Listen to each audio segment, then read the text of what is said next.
ইরানের যুদ্ধবিরতি প্রস্তাব প্রত্যাখ্যান ট্রাম্পের।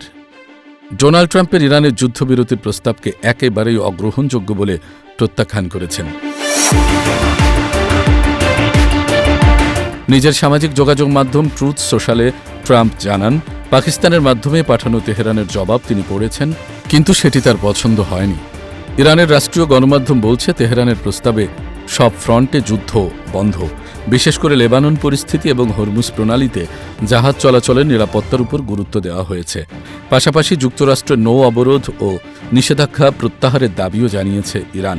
এছাড়া খবর এসেছে, ইরান তাদের উচ্চমাত্রা সমৃদ্ধ ইউরেনিয়ামের কিছু অংশ কমিয়ে আনা এবং বাকি অংশ তৃতীয় কোনো দেশে সরিয়ে নেওয়ার প্রস্তাব দিয়েছে।